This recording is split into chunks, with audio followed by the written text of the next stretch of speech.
Time now for Focus. In Western schools, where education is separated from religious morality, a student could become a terrorist.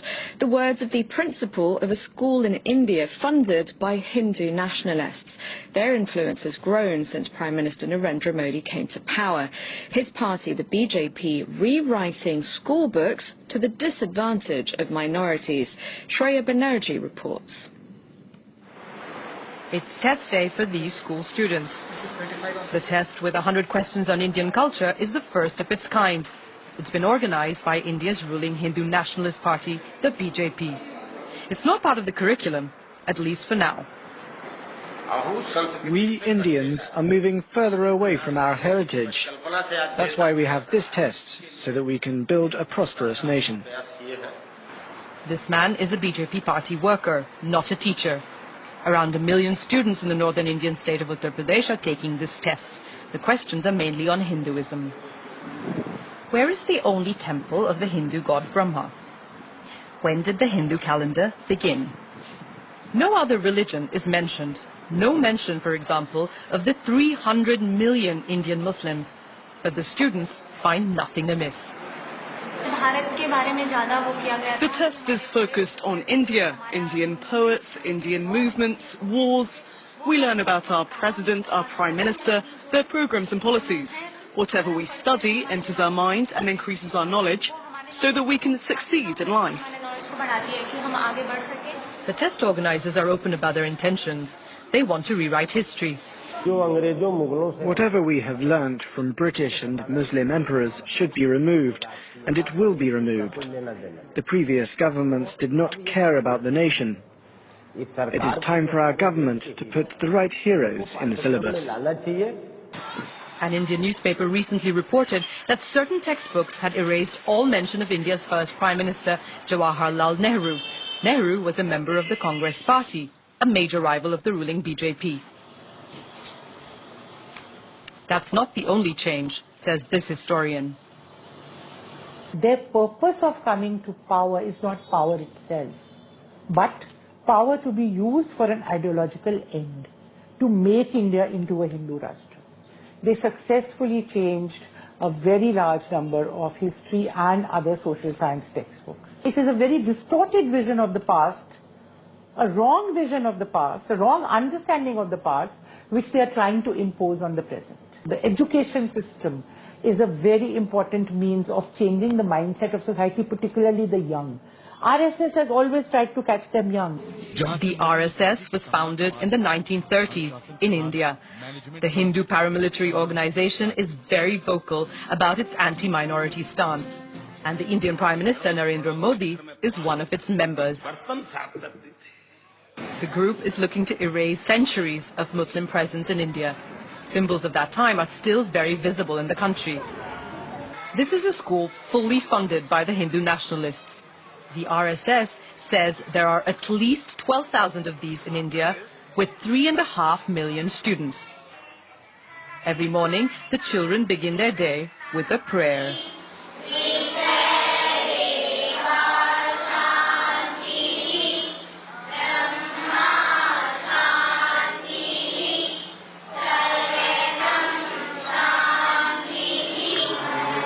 Prayers are followed by a religious ceremony and the principal's speech.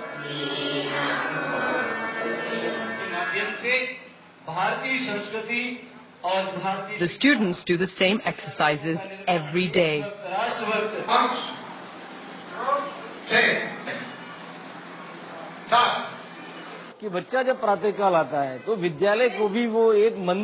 For the pupils, the school is a temple.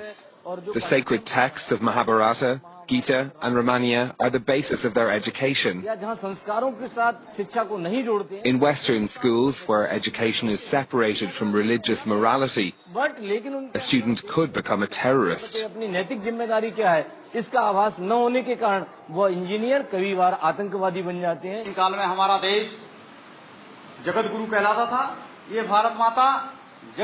A narrative that glorifies Hindus and casts minorities as outsiders. By introducing these ideas in schools through tests and the modification of textbooks, the BJP is looking to influence the thinking of young people. Almost half of India's population is under the age of 25. For more on this, I'm now joined in the studio by Olivier Guillard, Asia Research Director at France's Institute of International and Strategic Relations. Hello, thank you very much indeed for coming in.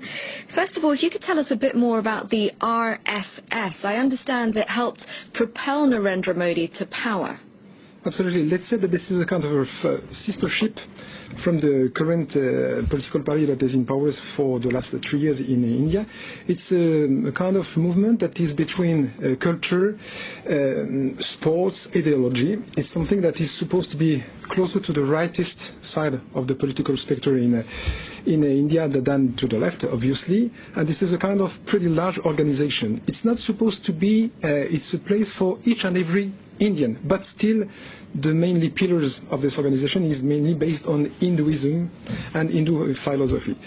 And this is not a secret organization. It's a pretty large. You can, when you are lucky enough to visit regularly this country, you find pretty large places where you see guys training, young guys training. Any idea of the numbers?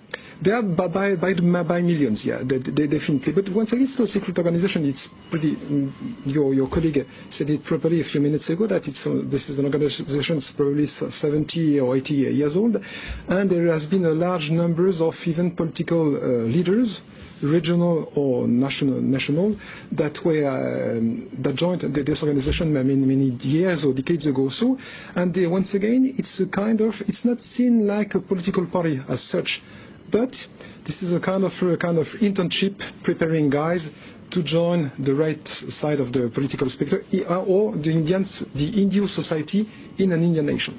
So how many members of the current government do you think are there who were once members of the RSS, and how crucial a role does it play in the government now? This is quite an interesting issue. I don't have exactly the numbers in mind, but I would say that probably over 1 people out of 2 in this government on the national basis. Where regionally, once again, we need to remember that India is a federation, federalist countries. Each and every of the 30 states has quite a different type of local government with different kind of competencies. But at the national level, in the current government, that is an Hindu nationalist government, it's not. As such, this is not a crime to have such an agenda. I mean, so they came to power peacefully. Narendra Modi 3 years ago won the general elections very easily, with such a numbers that we have not seen such a success for at least 30 years in the country. So there has not been any crime, they arrived by the vote in what India is called the largest democracy in the world. It's not for nothing.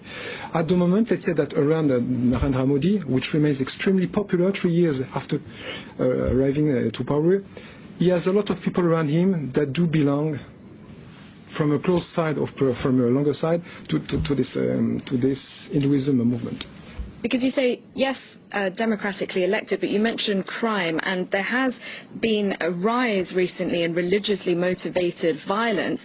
Is that not in part because of the intolerance towards minorities that the BJP is displaying, and really not hiding in any way? That could partly explain the situation. After that, you just need to look 10 years ago, 20 years ago, 30 years ago. I was a student in this country 30 years ago. They were already in ethnico-religious confrontation and violence between Hindu and Muslim, between Hindu and Christian, between Christian and others.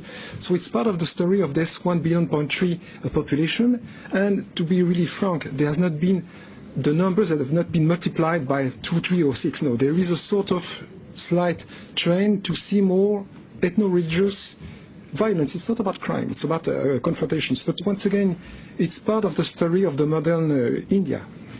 What about dissent, though, cracking down on dissent? Recently there was a high-profile journalist who was killed, and she was a critic of Hindu nationalism. Is that not something that is peculiar to recent times and the atmosphere at the moment in India? I don't believe so. I mean, if this is based only on one fact, it's not enough. It's not a scientific perspective. Just think about something. Mahatma Gandhi, the philosopher behind the modern vision of India, was killed by an Hindu fundamentalist. So it was 70 years ago. So I have not seen in this country that has probably one of the largest and freest press situation in the world, I have not seen such a huge tsunami or surge of such crime.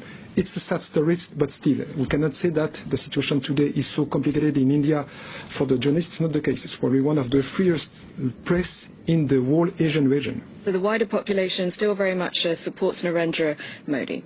Definitely, yeah. All right, thank you very much indeed. We'll have to leave it there, Olivier Guillard. Thank you for your time. Thank you for watching. I'll be back at the top of the hour with the full news roundup.